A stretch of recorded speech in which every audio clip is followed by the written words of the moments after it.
Hello, jeweler. Welcome to this module on the 6 roads to trust. Now, I could have called this the 6 roads to yes, the 6 roads to affirmation. There are a lot of different names to this, but I wanted to talk about it in terms of trust. We talked about certainty in an earlier video, and I want to get into trust, why trust is important, and how it is that you can use these particular things in your marketing to help you to gain trust and gain a yes from your clients.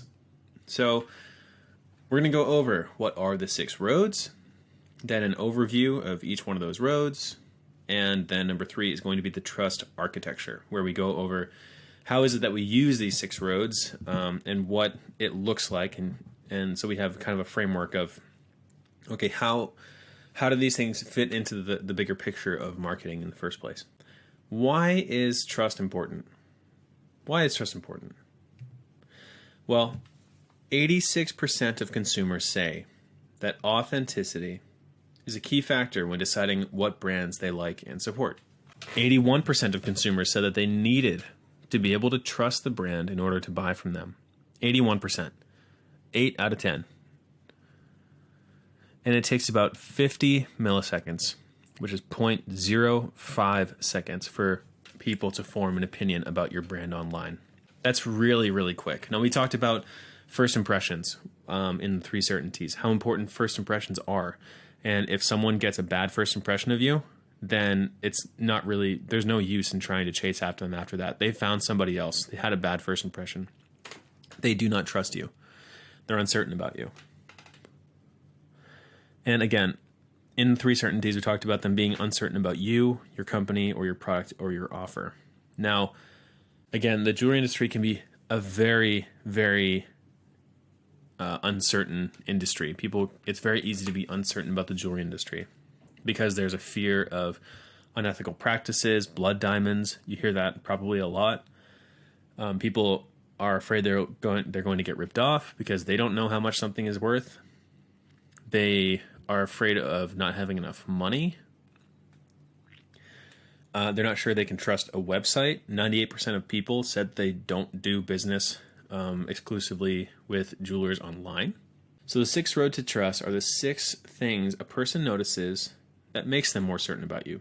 So these 2 things tie in together very, very much. If someone is uncertain about you, it's likely because either A, the offer wasn't good for them, or B, the marketing was bad. And it did not include these 6 different roads. It didn't understand how a person thinks and why they might want to say yes to a particular offer at a certain point. So these are the 6 roads to trust. First is authority. Second is reciprocity. Third is liking. Then you have social proof, scarcity, and consistency. And we're going to go over what each one of these means now. So the very first one is authority. So authority, one thing we need to talk about when it comes to authority is there's a difference between having authority and being an authority.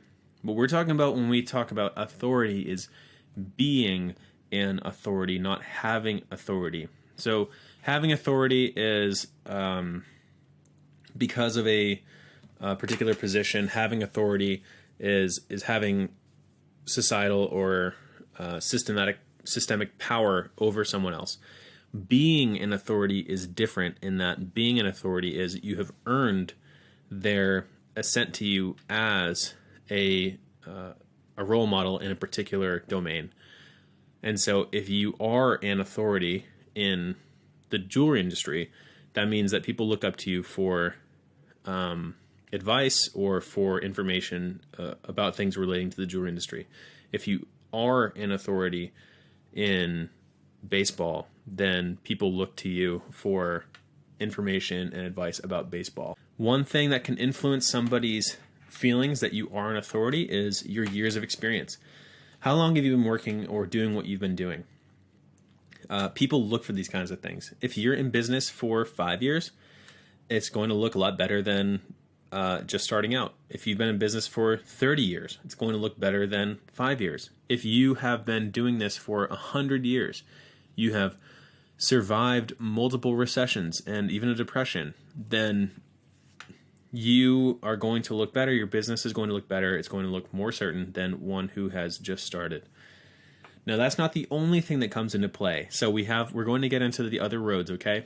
If you're afraid that you're just starting out, and man, there are other big fish, really, really big fish that have been at this much, much longer, and they have more years of experience, that you have no chance. That's not true at all.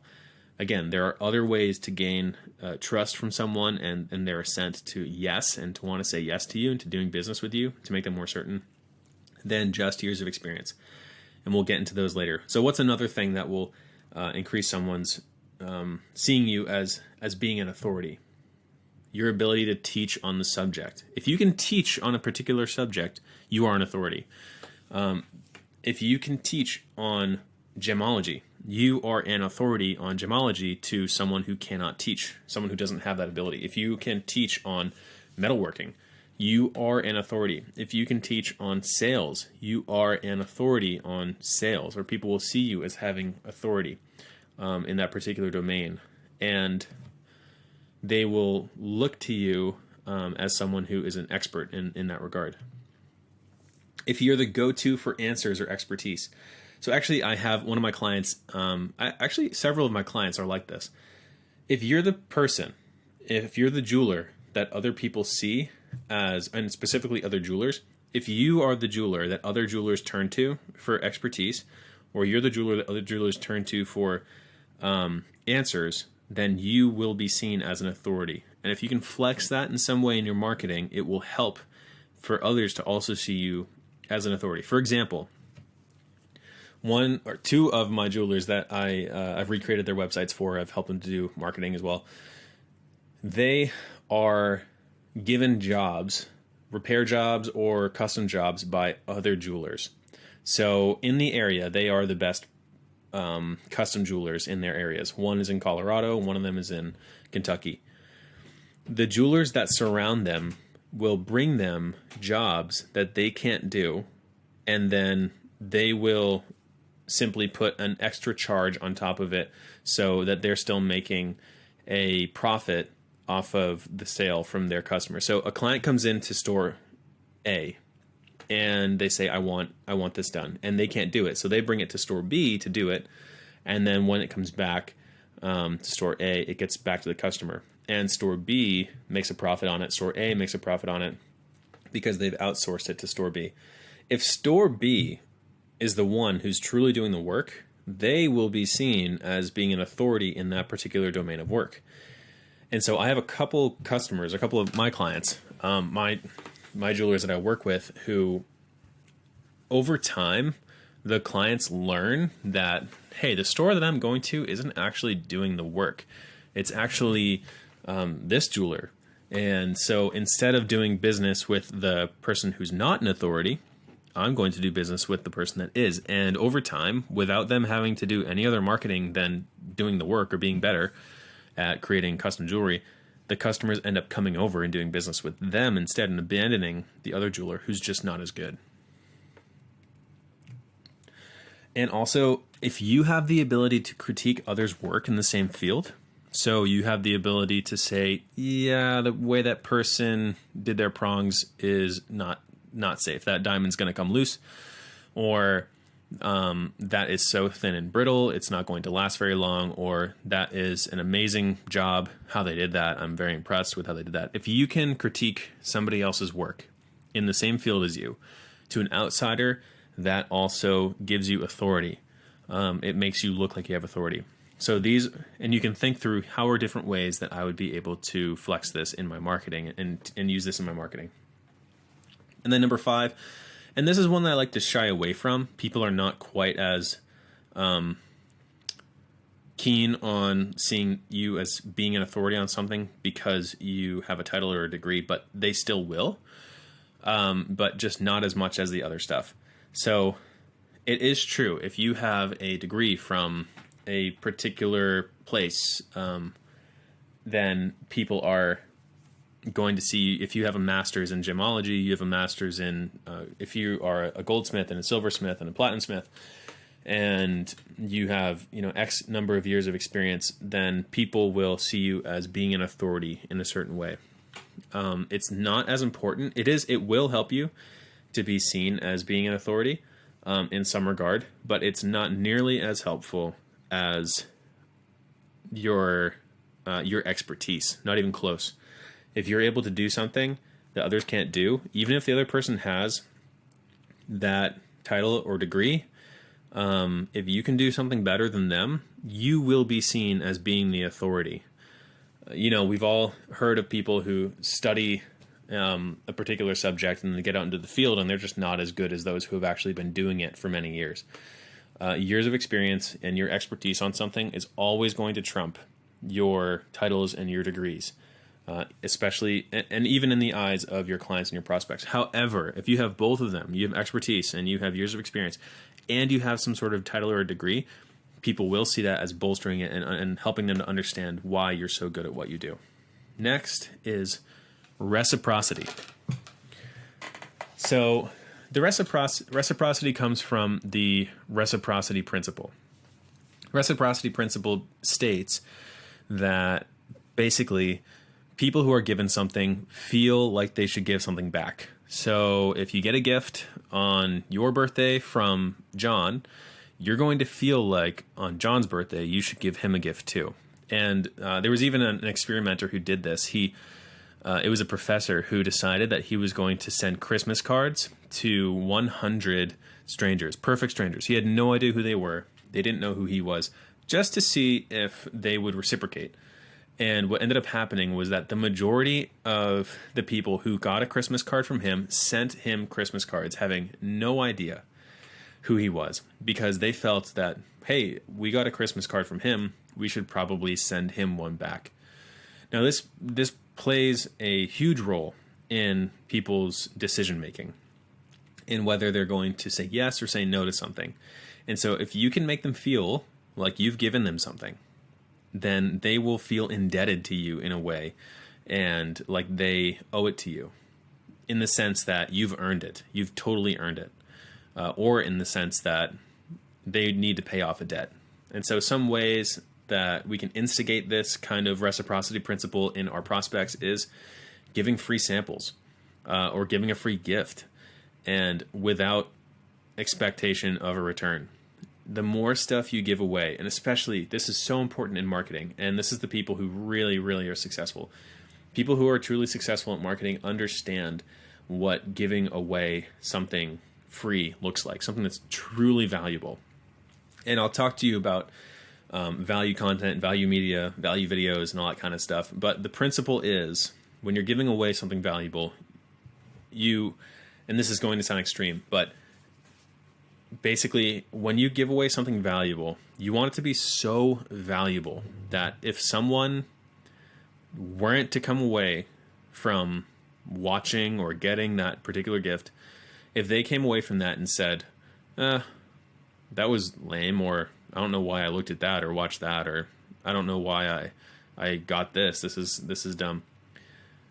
If that was the response, then you would die.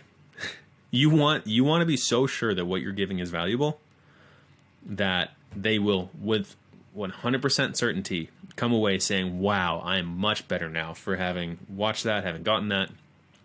You don't want to give away stuff that's crap. You want to give away stuff that's great and stuff that is truly valuable. And that's how you trigger the reciprocity principle. Another way is helping without asking for payment. If you are just there as a helping hand, people will feel like, hey, you have their best interest in mind. And they will feel like when it's your turn, you're asking for help, they will want to help you out too. Free trials are another huge one. You've seen this in a lot of different areas and arenas. Free ways of giving people an ability to try something, or an ability to dip their toes in. They're going to be much more likely to go all the way in if you've given them at least a taste of what they could have. And then this is a huge one that I've actually seen with jewelers: lending a valuable asset.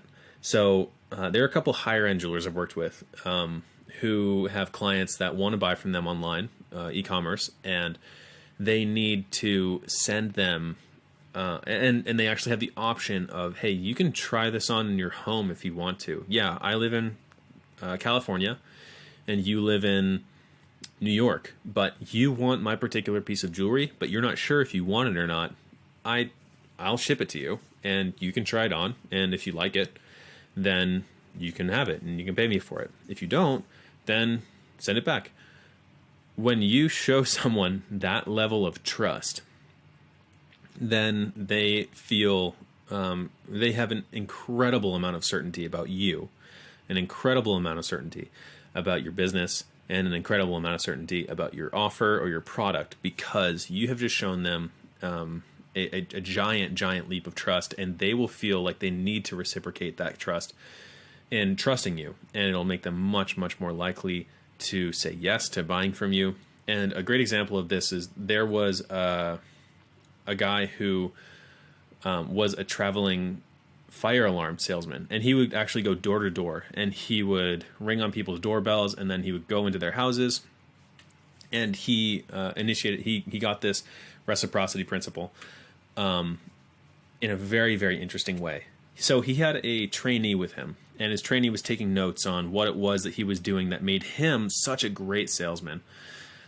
He was looking over all these salesmen that were trying to sell these fire alarms, and he was not able to pinpoint exactly what it was that was making this guy so much better at getting the sale of these door-to-door, fire alarm systems, and everyone else just wasn't able to get those sales. And he noticed that everything that he said to the people when he got, when they decided to let him into their homes, everything that he said in the presentation was basically the same as the other salespeople. The way he dressed was exactly the same as the other salespeople. He wasn't particularly good looking. He wasn't particularly ugly or anything like that. But there was one thing that he did every single time that made them feel like they could trust him. And it was sneaky, but you'll be able to see the reciprocity principle in here. When he was just getting started with his presentation, the one thing that this guy did differently was he pretended like he accidentally left something in his car. And he said, "Oh, I'm so sorry. Just before I get on with this presentation, I need to get something from my car. Would you mind giving me a key so I can let myself back in?" And the people in the home, without thinking about it, would give him a key, and he would go out to his car, and he would get whatever it was that he, quote unquote, forgot, and then he would bring it back. Now, in reality, he hadn't forgotten anything, but what he was doing was touching on something that was going to make them trust him. And what it is this: who do you give a key to your house to? You only give a key to your house to people that you trust, that you truly trust. And so what ended up happening was he actually turned the reciprocity principle on its head. He started by saying, "Hey, of course you can trust me." And they show it by giving him their key. And now, well, they've already given him their key. What they're going to do is, of course, they're going to continue to trust him. And this is actually going to play into another road of trust that we'll get into later, consistency. But when you lend someone a valuable asset, you are showing them a great deal of trust. And a house key is a valuable asset for sure.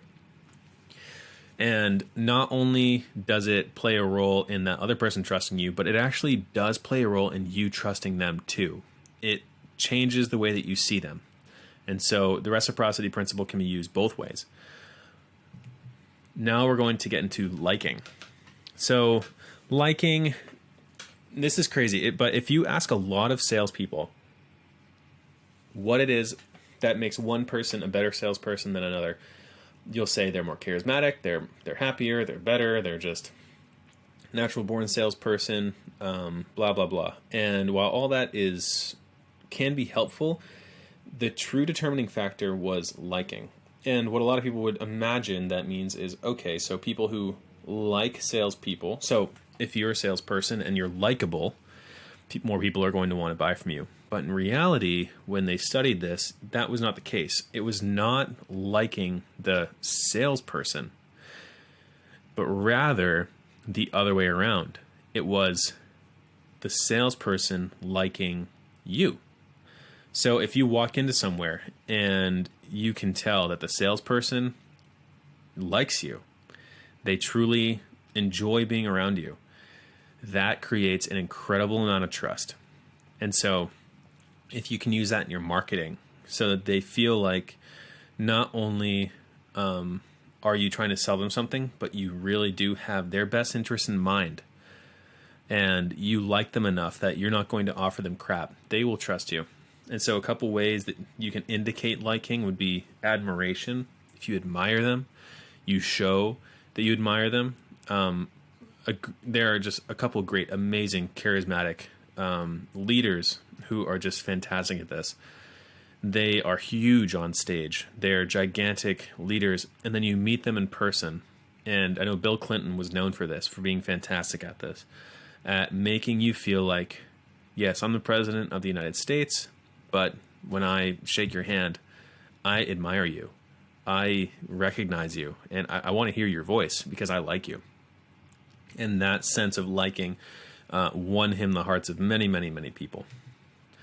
Praising past clients. So if you, on social media or anywhere, truly, if you talk about your past clients in a way that is super positive, you're just so grateful for your past clients, you're so grateful for what it is that the business that you were able to do with them, how great they were when they came in, their story, who they are and where they're going, and their vision and everything about them. New clients will see that and they'll say, hey, it looks like, this person cares about their clients, like really cares about their clients. Like they know all these things about their clients and they love doing business with these people. If that's the case with them, it'll probably be the case with me. They really like clients. They genuinely do. And they don't just see them as numbers on a spreadsheet. They see them as individuals, and they praise them for their hard work. They praise them for their success. They praise them for the things that they care about. Spending unique one-on-one time is another way. So this is one of the reasons that appointments are so important and why they help so much with getting sales. But that unique one-on-one time where you say, I'm blocking off everything else so that I can spend time just with you, is a huge indicator of true care, truly liking, truly wanting the best and the success of that other person. And remembering details is a huge one. You've probably met someone before who you haven't seen in a long time. They remembered your name. They remembered certain details about you that you remember telling them in a conversation, even if you don't remember anything about them. And what that does is immediately you believe that that person truly does care about you. They really do. And you probably feel bad. But what it does is it makes you feel like, hey, you can trust this person. They listen. They know who you are. Next, we're going to go into social proof. And this is a huge one. This is a very, very, very big one. Social proof is an outsider's opinion, and it encourages group follow. And you've probably heard of group follow. Group follow is the one guy dancing, and then 2 guys start dancing, and then 5, and then 100 people are dancing after just a little bit of time. Social proof is, hey, if they're doing it, I can do it too, or I should do it too. And it works in both positive ways and negative ways. We want it to work in a positive way, obviously, for your business. So what is social proof, and how is it that we can use it in your marketing so that we can get people to trust you, that you are good, that you are the person that people do business with and that they want to do business with, so we can get them to say yes.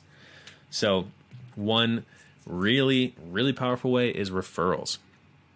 If people refer your name to their friends, then that is huge social proof. It's really, really big social proof. If they say, hey, I did business with so-and-so, you'll love them, they're great, then that is coming out of their mouth. It's marketing from somebody else. And so it's easier to trust when it's from somebody else. And because of that social proof, they will be more likely to believe everything else in your marketing and everything else about your offer, you, and your business. Reviews. So reviews are huge nowadays, and we know that with Yelp and everything. And if you are looking for good food or anything, a place to stay or a place to go, then reviews are massive in today's world. And if you're not taking advantage of reviews in some way, then you are losing out on a gigantic portion of clients that are probably willing to do business with you, but they don't know whether or not they can trust you. And they need that social proof. They need to know that other people have done business with you before and that you have done well by them. Also, as seen in or featured in or used by. So this could be all over your website. This could be like actually on someone else's magazine. So, I've done some writing with In-Store magazine. I've done some writing with Brightco. I've done business with CustomMade.com and International Gem Society, and with one of my mentors in this was the former president of Hearts on Fire. And so just you throw out names like that and you say as seen and featured by, used by, or has done business with, and all of a sudden people are thinking, oh, whoa, okay. I mean, yeah, those are big players, or they that means something. As seen in Forbes magazine, really Forbes, as seen in anything like that. Even if it's just silly stuff, and there are actually companies now that can help you to get that as seen in or featured in, without you truly having to do any remarkable work. So a lot of it can be a farce, but that kind of stuff is social proof. It says, hey, they're trusted by some of the biggest names in the game. And if that's the case, I can trust them too. And FOMO, or fear of missing out. So social proof plays on fear of missing out in a big way. If they see other people are doing something and they really want to do it, then they see other people are doing something, then they want to get in on it. Facebook was fantastic at this when they first got people using Facebook. What they did was they broke through the barrier from just their little clan of people in college and in Ivy Leagues into the public. And all of a sudden it went from, hey, this is a cool thing that you should try out, to everyone else is on this, why aren't you yet? And when that happens, and there's this fear of missing out that goes into play, then there's a gigantic wave of people who will come in simply to see what all the hype is about. So Facebook is one of the tech ways that this has happened. Also, if you've heard of Clubhouse, is another way they've used fear of missing out by only allowing people to join through invitations. And with jewelry, one huge way that I've seen this in my own life is if you live on the East Coast, specifically if you live in Massachusetts or Rhode Island, then you know what the Cape Cod bracelet is. Now, Cape Cod bracelet is now owned by Marathon, and they've done some work to be able to get the rights to this particular kind of bracelet. The bracelet is very simple. It's just a silver bracelet. It's round, and then it has a ball on it in the middle of it that's gold. And this Cape Cod bracelet, if you are a girl and you grow up in Massachusetts, you are expected to have at least one Cape Cod bracelet. Everybody has a Cape Cod bracelet. Everybody. Alex and Ani also played on this. Alex and Ani was much bigger, and same thing with Pandora also playing on this. If you see your friends having something, you want to have it too. And I think another great brand that's starting to do this really well is T. Giselle, who's Tiffany Giselle, also from Cape Cod. But a lot of very big jewelers are able to play on this by offering mass products that are scalable, seriously scalable, that have done a great job of research and development into what is it that people want. And normally when you have this fear of missing out, it's something that is so applicable to so many people. It's not very particular. It's not very weird or out there, that everybody has this feeling of, hey, I could see myself liking this too. And it just spreads. And so people, especially with fashion and especially with jewelry, this is a huge, huge thing. If you can get fear of missing out into your marketing, then you have the potential to spread like wildfire. And then number 5 is testimonials, and this is a huge one. Testimonials normally come a little bit later in your funnel for marketing, and I'll teach you how to shoot fantastic testimonials. I'll teach you how to script testimonials, how to do outreach to testimonials to some of your past clients and stuff like that, how to make stuff look great, where to put them on your website, everything. But testimonials are huge because it is somebody else. Again, it's like a referral. It's like a referral. It's like a review. It's somebody else telling their story of how you helped them to get from where they were to where they wanted to be. And when they can present that in a way that perfectly states whoever is watching the video what their current situation is and then what their desired situation is, if you can get somebody else to say, I was here and the person watching that video is there, and now I'm here and the person watching that video wants to get there, you have a ton of trust. You just bought yourself basically tons of clients because that person spoke on your behalf for being incredibly effective at getting people like me or people like you from where they are to where they want to be. Testimonials are huge, and I'll teach you how to leverage those. Then we have scarcity. So scarcity isn't necessarily a road to trust. That's why I had gone back and forth between a road to trust and a road to saying yes, but it will encourage a sale in that if something is scarce, in the same way that you can only get into Clubhouse with an invite, or there's only 50 of these, and so if you want one, you have to get it now, or something like that. Scarcity can be used in a lot of ways to encourage if the other things are in play and someone is on the tipping point, scarcity is really good at getting them over the fence. So again, like I said, scarcity isn't the kind of thing that you want to use on its own. If you do, it can look like a scam. It can look very scummy. Scarcity that looks scummy is the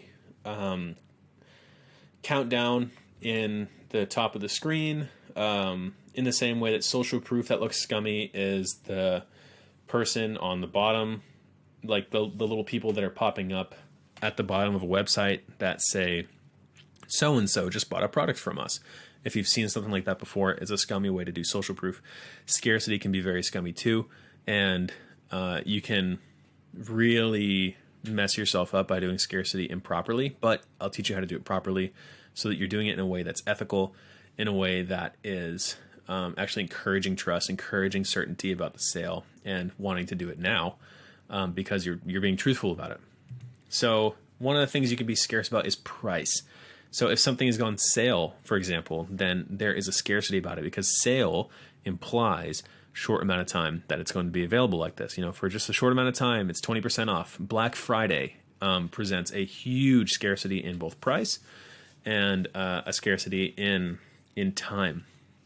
And so if something is scarce on Black Friday because of both price and time, it's really low, but only for now, then what you want to do is act now, because if you don't, you're going to miss out.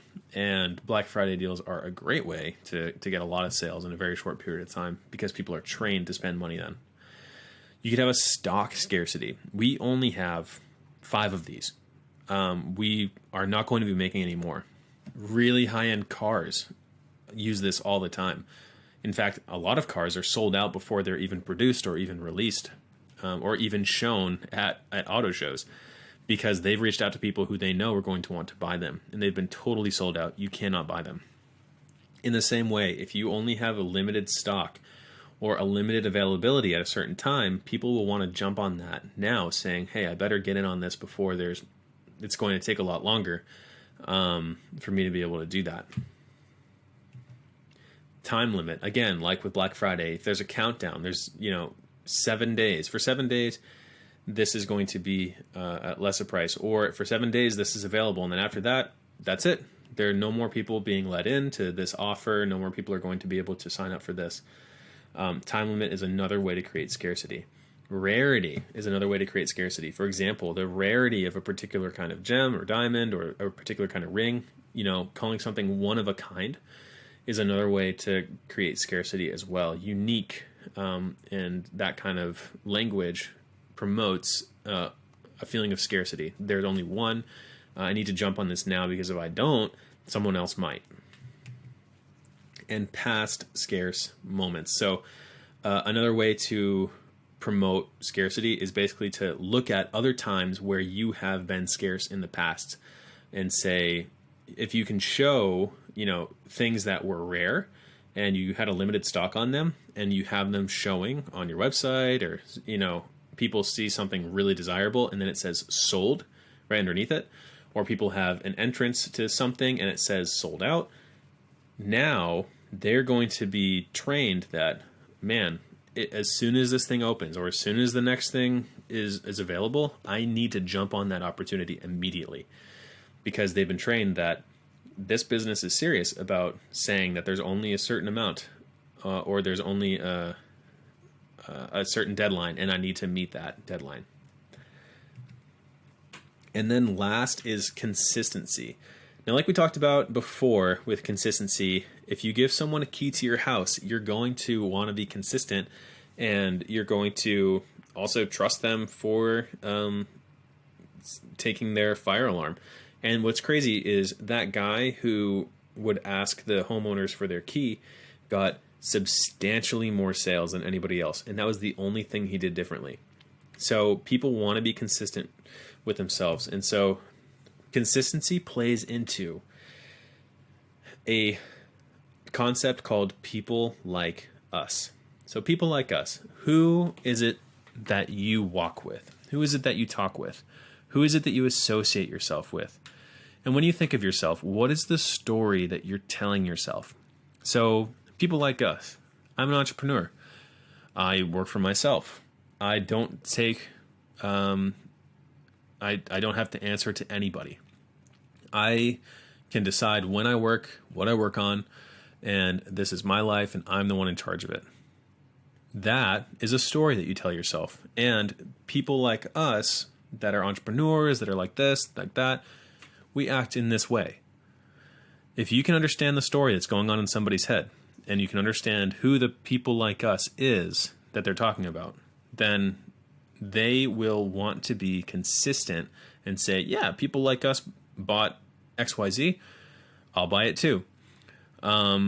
People like us, you can think of anyone, like any demographic of people, and it could be school moms who are trying to, or grade school moms who are trying to get in really good shape, and they have really strong girl friendships. People like us. It could be single guy in his 50s who has a Bentley and loves to flaunt his money. People like us. Your marketing, if it can tap into them being consistent and you showing in your marketing that people like us buy things like this, you'll tap into consistency. People like us, people who give our keys to strangers, also trust those strangers to be really good at selling us the right product. So here's some ways that you can tap into and remind people that you are like them. Vision statements. This is a huge one. Vision statements is gigantic. Imagine big brands that say, we care about X. We care about Y. We're here for this. We're here for that. Think about the marketing that was done to get people to wear masks. I'm doing this to protect you. I'm wearing a mask to protect you. Was a brilliant use of consistency, because you say in your mind, or many people say in their mind, I care about protecting others. And so you say, well, people like us will wear masks. It was a brilliant use of marketing. And your vision statement that says we care about this or that will tap into somebody else's people like us as well. Conscious capitalism is a huge one. If you say 20% of our proceeds go to fighting X, and you love fighting X. For example, if you were to say 50% of our proceeds are going to fighting sex trafficking, and you absolutely hate sex trafficking and will do anything it takes to eradicate the world from it, then you will love that company for what they're doing. You'll be much more inclined to buy from them because they are people like you. They care about the things that you care about. So conscious capitalism is businesses who are for profit and use that profit to promote the kind of world that they want to see. This term was coined by the CEO of Whole Foods, and you can see how Whole Foods has done a fantastic job of creating a whole culture of people like us and consistency. People who buy from Whole Foods also do X, Y, and Z, and you can fill in the blanks there. Group indicators. So anything that says we are like this group or that group, or we support this group or we support that group, is a huge way for people to want to be consistent and say, oh, I'm a part of that group, or oh, I support that group too. I will do business with them because they support this group as well, or I'm a part of this group as well. I'm a part of that demographic. I also believe these things. If they support this group, then they are like me. I will do business with them. Spokespeople or role models. If you have a spokesperson or a role model from a particular demographic, a particular psychographic, so which is what people think and how people behave, then you can put that spokesperson in front of others, and all of a sudden you'll be able to leverage people thinking, hey, I trust that person and they trust this company. I trust this company because they are people like me, or they are people that I want to be. I want to be just like them. And if they like this company, then I like this company. And higher authority. So any sort of higher authority, whether it be a religion or it be a belief system of any kind, you also appealing to that higher authority. It could be politics. It could be a sense of who we are and how we belong in relation to one another. When you appeal to that higher authority, people want to be consistent in saying, yeah, okay, you're right. I did say that I believe X. Therefore, I will make good on my promises that I made before. And that's because people like us who believe in this higher authority or really subscribe to this higher authority act like this. And this business is helping me to act in line with my beliefs. Those are the 6 roads to trust. So the 6 roads to trust, as you can hear, and I'm sure that you've heard plenty of examples that have got you thinking very creatively about how you can use these in your own marketing. These are incredibly important. You've seen these everywhere when it comes to marketing. You've seen these all over the place. And you need to start thinking about how is it that I can use these in my own marketing to create more certainty about me and my business, who I am, my offer, what my offer is, and how is it that I can leverage these kinds of things. And so this is where creativity really starts to come into play, and you have to start thinking about, what do I have that I can leverage like this? And number 3 is the trust architecture. So this trust architecture is going to look like the 6 roads. So the 6 roads to trust are the 6 things, remember, that make a person, the 6 things that a person notices that makes them more certain about you. And the trust architecture is a map that reinforces everything a person thinks about you to increase their levels of certainty. Now, one thing I want you to remember, we're going to go back to the EOS, the Entrepreneur's Operating System, and just look quickly at this. This is the sales system. If you remember from the sales system, we get people from marketing, which has created opportunities for the sales system to work. And the people that are fed into the funnel, the best ones, if marketing is done right, then you get the right audience. And the best audience is people who are pre-framed, meaning they know exactly what to expect. They know exactly what they're getting into. They're pre-qualified, meaning they can afford it or they're ready for it. They're in the right mindset and they're about to do it. And they're pre-sold. They totally believe and they're certain about you. Here is how we get them to be pre-framed, pre-qualified, and pre-sold. This is the trust architecture. Now this is not to be taken literally. This is just a metaphor for how this works. So these are roads. And on the roads, you'll see that you have an entrance and that you can take the roads, you can take left turns and right turns, and you can go all over the place. Now, when we set up your funnel, and we'll talk about funnels later, you want people to enter in a certain place and then to go in a certain way until they hit the very end of the stages, which is a sale. So if they enter on the left side and they go all the way to the end, it's a sale. And what is in reality, though, people don't normally interact with a brand and then at the very first outset buy the product. And it's true about you. It's true about everyone that you've done business with. Normally, people have to